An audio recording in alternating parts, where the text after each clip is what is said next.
So there is a bit of help that comes, but still. I'll give you now a nice example of a perfectly made brand. Dune. Maybe one of, not maybe, for sure one of the top 10 logotypes of all time. Apple and Sony designers could only envy on its simplicity. You can see one element showing the 4 directions. It's crazy, wow. So they have also this graphic design which is really stands out. The grading and everything helps it to stand out from all this communicational mess that we have. They have casts of enormous casts. It's crazy, and there are a lot, and they use them one by one. So what you need for a big campaign is that you should have a lot of content in order to have these marketing tools and later to put them in work and make the big campaign. So they made kind of bunch of trailers, teasers, any short forms, and they had the instrument. Then what they do? They throw kind of several hundred millions in media, and it's okay. You're there. Then comes part 2. As I told you, the logo is so good, and the casting is so fabulous that you can only turn the logo vertical, and you're there. Okay, change the grade a little bit, so that sounds repetitive, but it's all there. So you have this campaign, and it kind of, the brand is there, the brand is strong, the brand is big. After part 2, this brand becomes an icon, and after this icon grows even more immensely, more than the part 3's launch, you know? So why does this thing couldn't work in Europe? Why couldn't it be applied to European film industry, European films? It's not about Timothée Chalamet. It's not about the enormously famous cast. It's all about our audience here. It's all about the film that we make.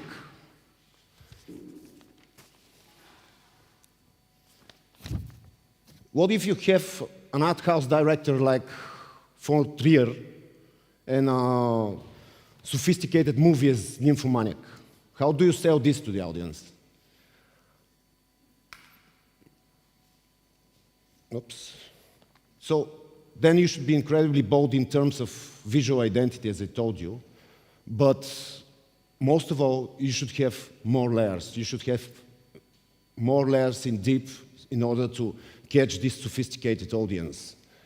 So while Dune campaign is kind of two-dimensional, here there is an artistic explication and explanation in the interpretation of the very theme and the plot of the film.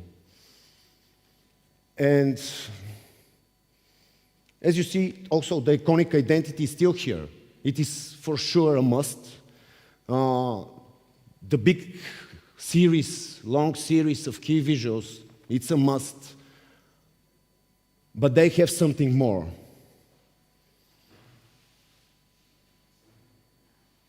They actually explore the meaning of the film. And this is what I meant when I said layers and next dimension and so on. This is something that encompasses the main theme, or maybe the essence of the concept, or maybe build up the characters even further, or maybe just make some summary of the whole story. So this campaign is made by another studio that shares like the same attitude and approach as we do towards film campaign. The Einstein couple, you should see them. But still,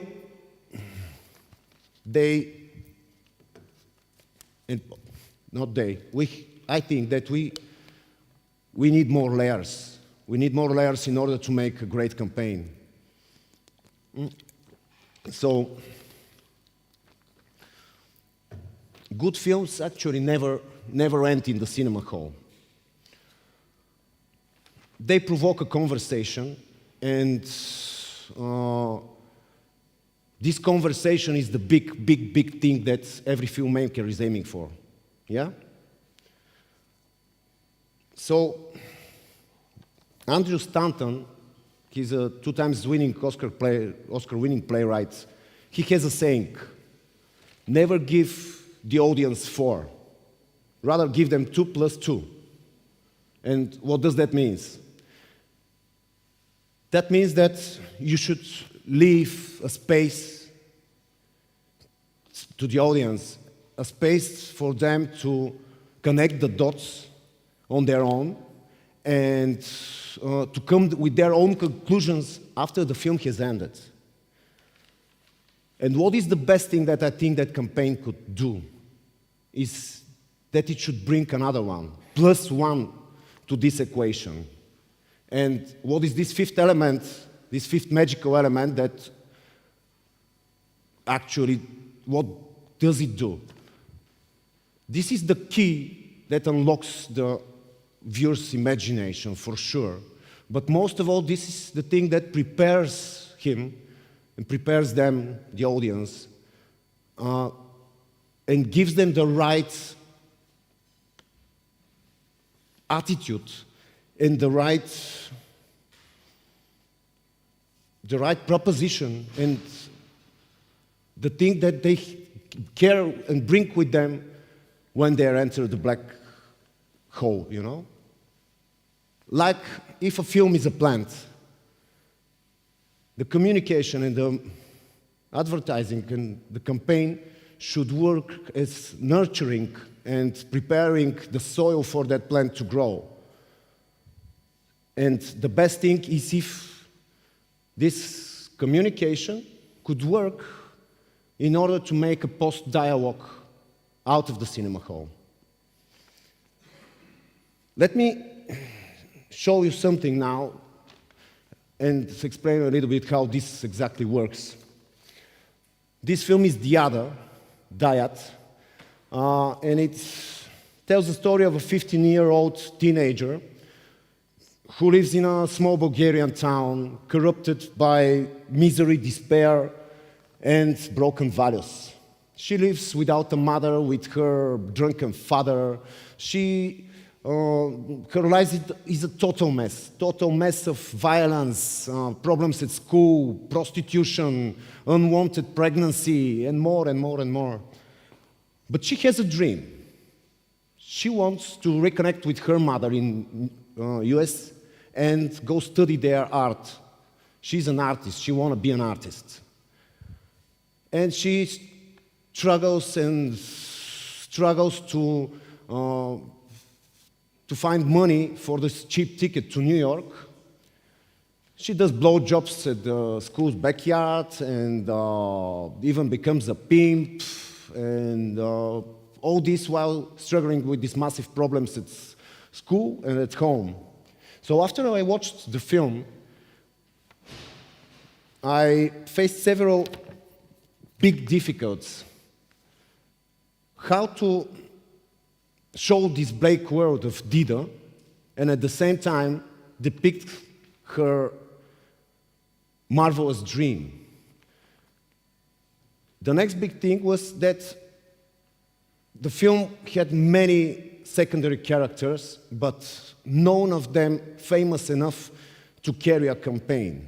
As I told you, in order to build a brand, you need a lot of key visuals, a lot of content, so you can use it in every media. So the other big problem was that the film was aiming and targeting only young audiences.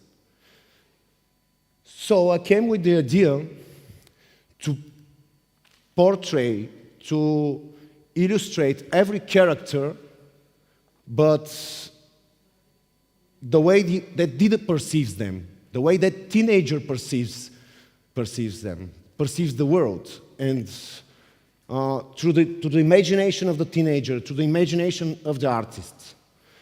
So we implemented this idea. This is actually her dream, how she perceives herself, her dream that sounds real, but is in the same time impossible.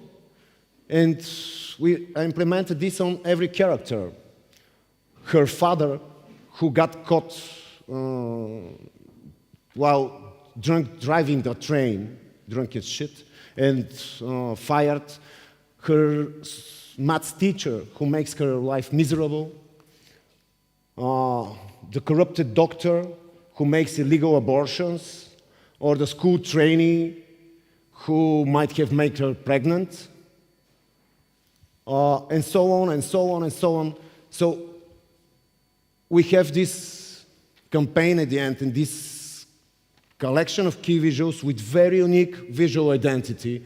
They are like one, but when you every next picture, what you see actually opens another dimension, another world, and universe.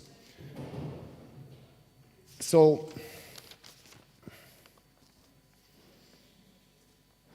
the campaign had a tremendous success, really tremendous success.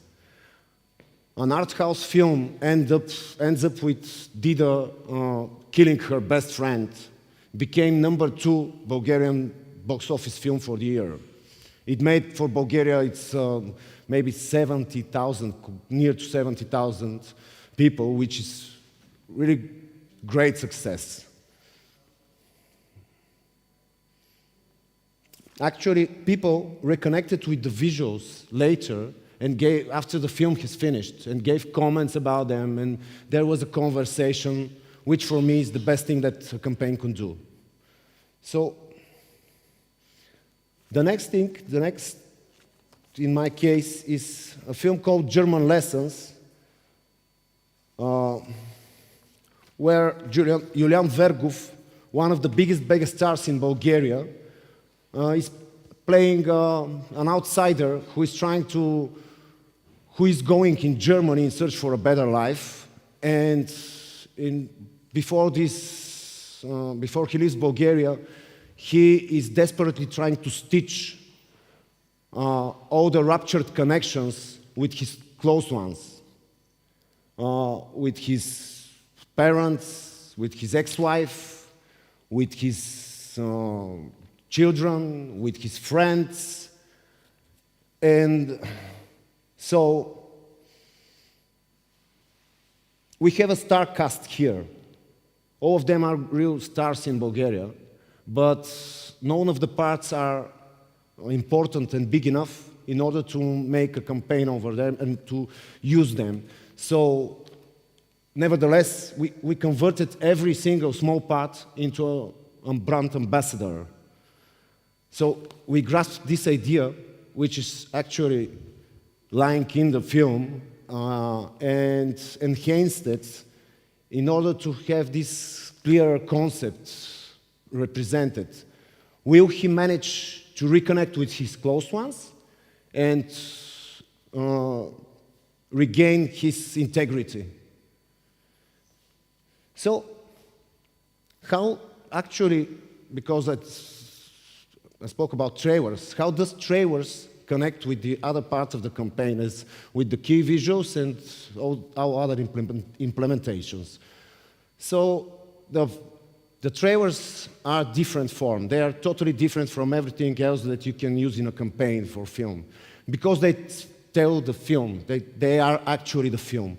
And you cannot build new metaphors there. You cannot build new ideas upon them and represent it in a much sexier way. You should be honest. You should be honest with the genre. You should be honest with the film itself. So,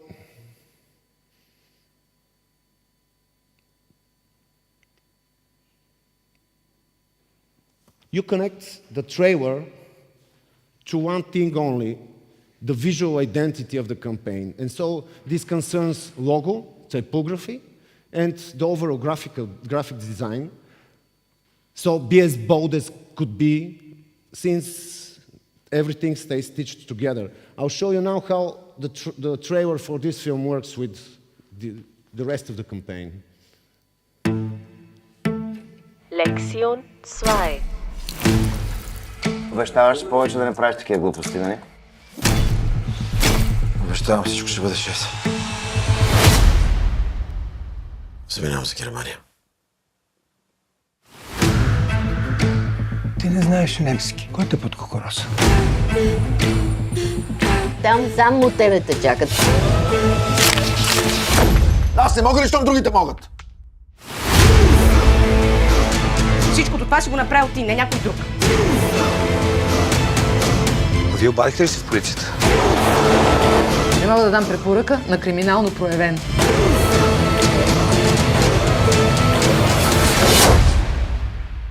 Майка ти деба! Понеделник, der Montag. Вторник, der Dienstag. Вие сте някакви психопати, бе. Какво искаш? Вие децата. Ти не си ли в затвора? Момчета в проблеми, за без пари проблеми, лакти, болки, зрени. Някога се чудех, ли нямаше е по-добре, ако беше умрял. Ще заминем за шибаната Германия, както сме си говорили, и всичко ще е наред. Махай се от тая скъпа държава. И не се връщай. Никога. Кажи ми, как да го оставиш всичко това, а?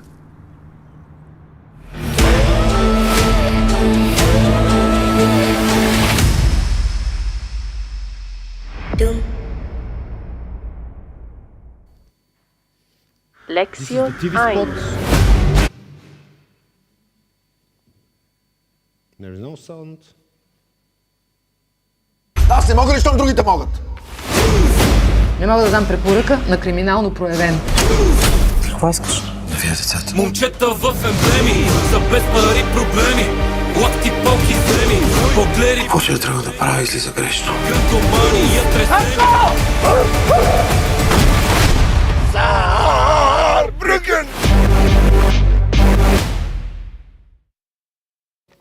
As you see, if you have a strong something visual identity that to connect the trailer with the campaign, it works pretty well. You can see some other trailers, Lektion. how do they work with the campaign in our website, theboxingoffice.com. But now I'll go to the next case. It's a campaign we made for a medieval fictional series based on a novel, and it's about King Simeon and the birds of the Cyrillic alphabet. So the Byzantine emperor Wakapin back then is afraid of the rising Bulgarian Empire, and he believes that his powers derives from the secret alphabet, secret magical alphabet that they possess. So he sent brigands to burn Bulgarian churches where this secret alphabet is taught and believed that is spreading. So we created a custom typeface based on tiles and stone cutouts from the ages of King Simeon, and used fire and these flares as a symbol with dualistic meaning. On the one hand, it was literally telling about what the plot is about. The Byzantines are trying to burn Bulgarian books. But on the other hand, it was a metaphor of the spark that the alphabet and the language identity ignites as later knowledge, wisdom, and power. And also emphasizes the slogan of the film. It was the power of letters defeats all weapons.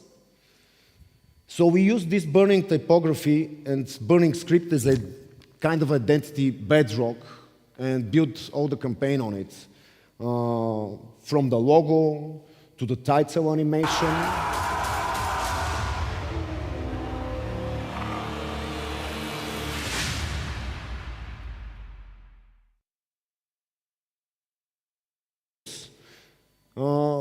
as you see, we gave some quotes from every character, which is from the script, and it perfectly represents his character. And we used this burning scribe, actually here that you see, it is a scribe of a medieval Bulgarian prayer. It actually creates a frame in which frame we have a portrait which kind of explains that this character's fate is bound to the fate of the War of Letters. And so here is the other key visuals. And then, again, we have one very strong visual identity with a spark in it, a deep spark that tells the story beneath, and it works pretty well. And before I hand you the mic, I want to tell you something, because I already know that you all know about all the jokes about Pernik, and, and you know how they are famous with the Pernik guys. I'll just give you two things very specific to Pernik, that the mines and the mine workers here are immortalized and memorialized all around the city with this epic style of social realism. Maybe you saw it. If you haven't, there is a monument, a black monument in front of the building. And second of all, it is known that, as you already heard, Pernik people are strong and tough. And actually, this became the inspiration behind the festival's campaign. And if you missed the commercial... The camera weighs an average of 13 kilos. A workday could reach 20 hours. One shot can have 30 takes. And the script, 20 drafts. Lighting is set up for 4 hours. There are about 10 gods on the set. At least 3 litres of tears, 29 litres of sweat, a minimum of 1,984 panic attacks, and an average of 2.5 divorces. But, in the end, there is a film. That's more or less the magic of cinema. Short is top in the Palace Short Film Festival. Pernik. Okay, thank you.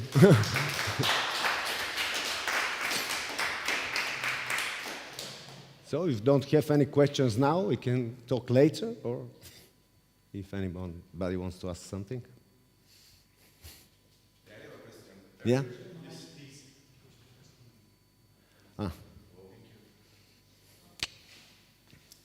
Earlier you said that the brand film is like 3 or 5 months, but then you also mentioned like Dune, and in Dune like they prepare the audience maybe even, I don't know, a year or a year and a half before the release of the film.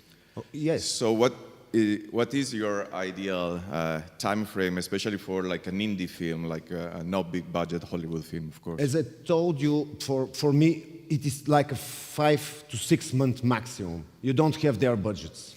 You should make some teasers or something to, and maybe mostly in social media, to just go around, make some small sponsorships and so on and so on.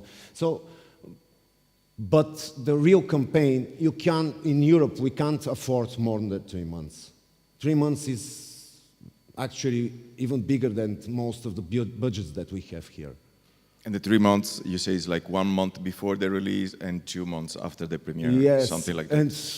But the real thing is that, for instance, the others campaign, it had the same pattern.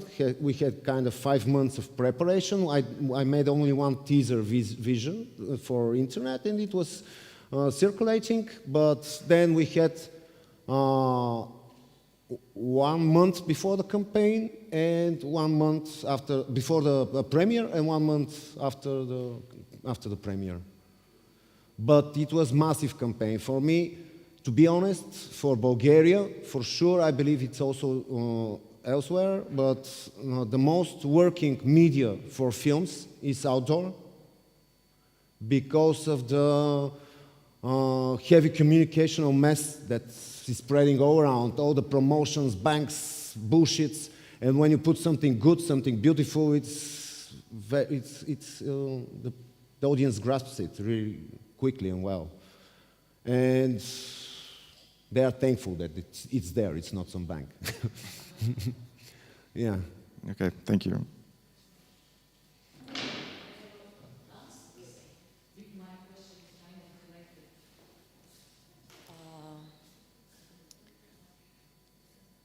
Because you mentioned like the way you work with this strong visual identity, which is, you know, you have a conceptual part of the film is built in the identity. But I also noticed the typography in the last two examples is basically the typography, it's part of the concept. It's part of the concept. On what stage you get involved in the process of filmmaking?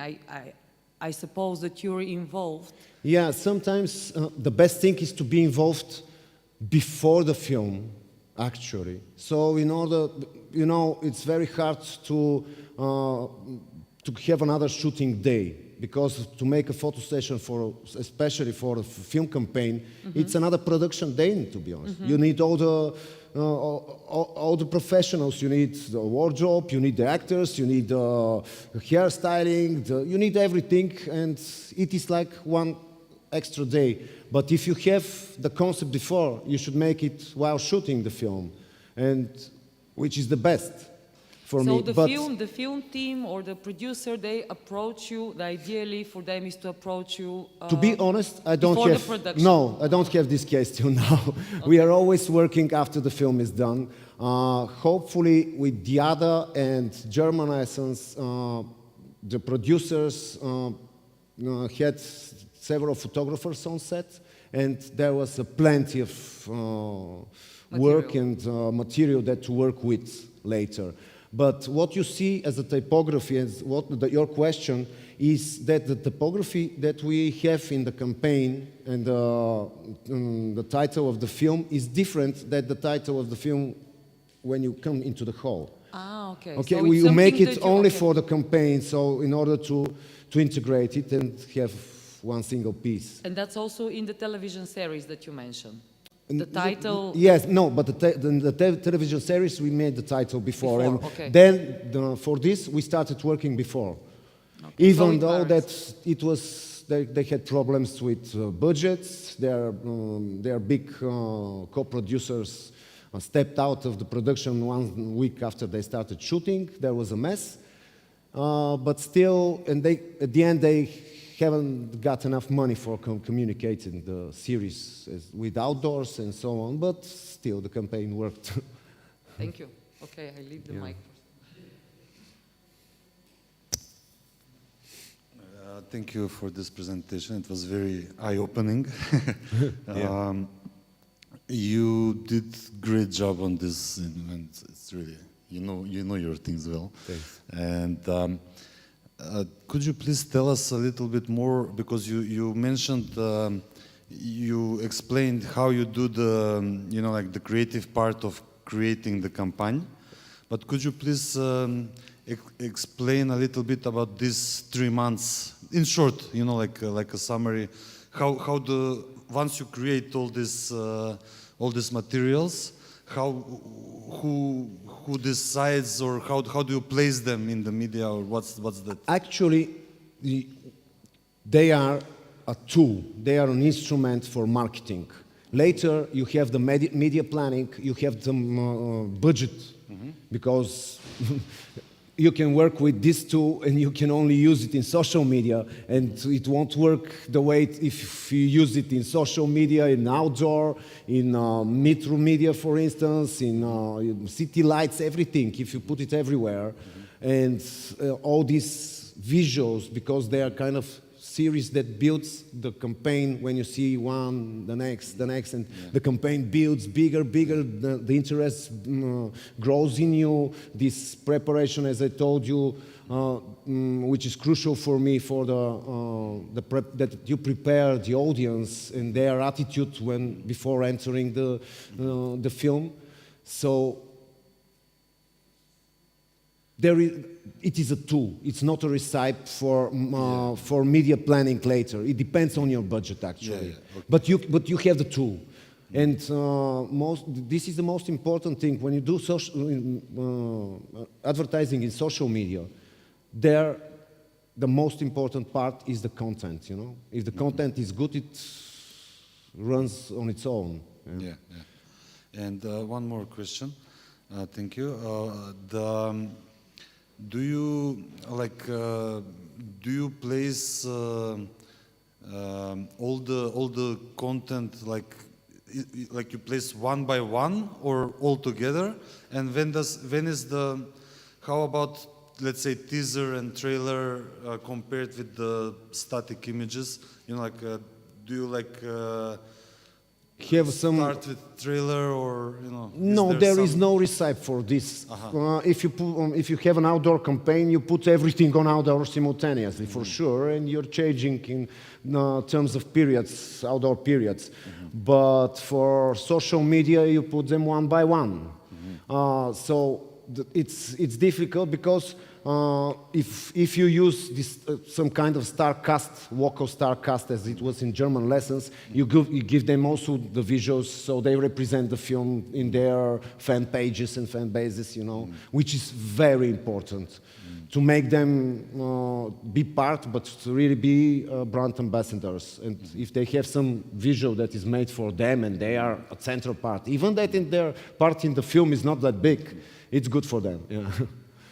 Okay, thank you very much. Thanks. Yeah? Hi, really impressed by the presentation. Just a question. Some of the examples you used were from kind of like locally produced dramas.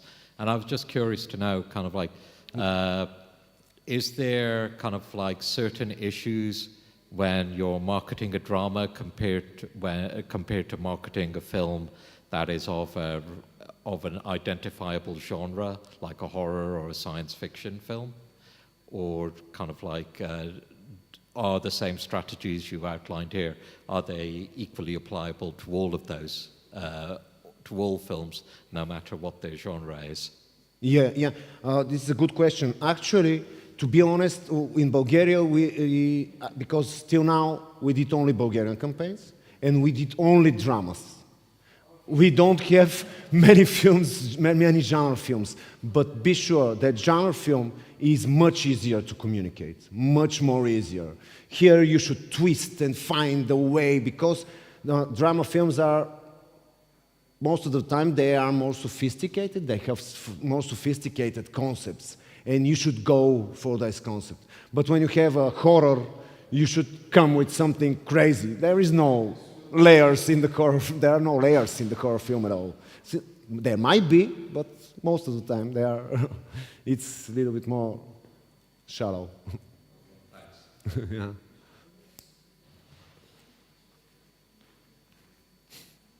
Thank you for the wonderful presentation. How close, in your opinion, how close should the trailer should be with the movie? You should be very honest with it. You should be really honest. You shouldn't lie at all.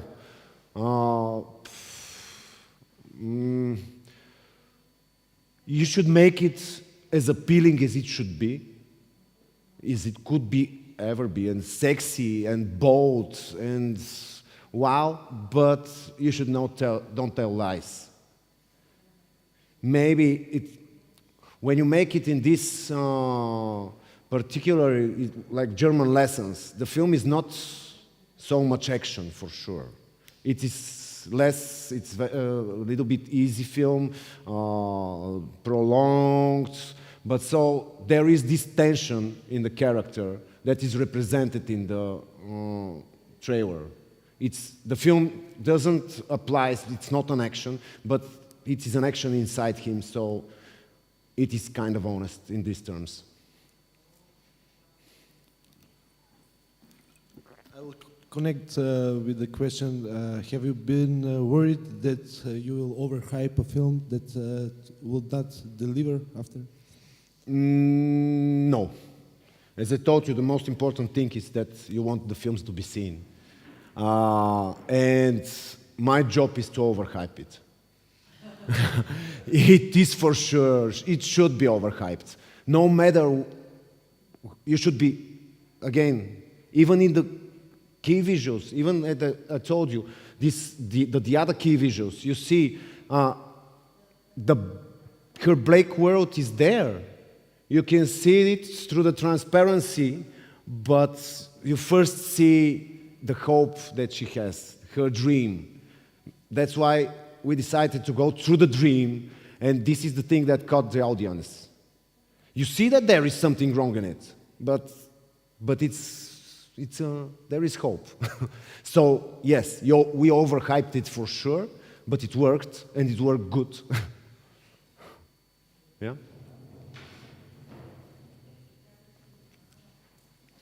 Once again, thank you for the amazing presentation. So, I mean, we already talked about it, but I would like to give, for you to give more details about the social media, because this is the reality we are living in. Also, there is I mean, you talked about, you opened with the Dune, so there is a, Dune turned into some kind of internet memes. I mean, there was a merchandise that with a popcorn bucket, and it's gone viral. And what do you think about the films being in the turning into internet memes for the campaign? What do you think about that? I mean, sometimes the film is serious, but the being an internet meme breaks down that seriousness, and all the film companies are now posting funny things about their films. What do you think about that culture?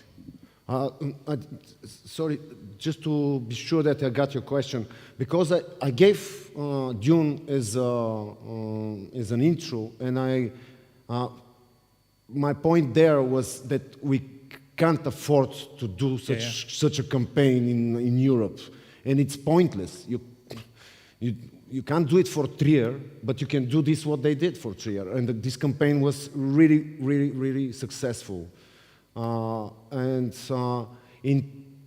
In a way, if you do a good campaign, you somehow transform even the dark drama into maybe a small icon. You know, you can't do much, but still there is a hype for it. There is the viewer's attitude. If you prepare them well before they watch the film, their attitude is good then. Did I answer your question? Yeah, I mean, basically my answer was, where do you put social media in the campaign? Where do I put social media? It's a must. It's a big must.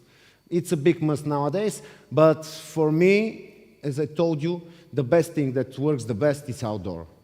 Outdoor, and for sure the television showing the trailer in cinemas and so on. But outdoor is the one that prepares the most and kind of brings this iconicity to the film, gives this iconicity, somehow connects you. And even it prepares the soil pretty well, as I told you previously. But social media it should be there for sure. You can't miss it. But at the end, money spent in social media compared to money spent in outdoor, these in outdoor are much times more effective than this in social media. I mean, it can depend on the cultural environment you're working. You're talking about Bulgaria, right? Yeah. Yeah, okay.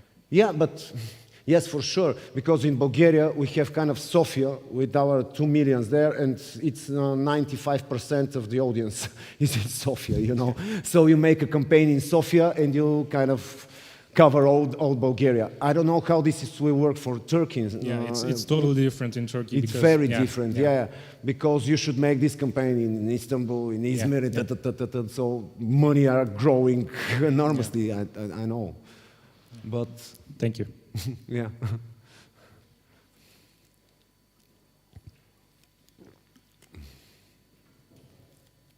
Okay. Thank you very much. Thank you. Thanks. Thanks.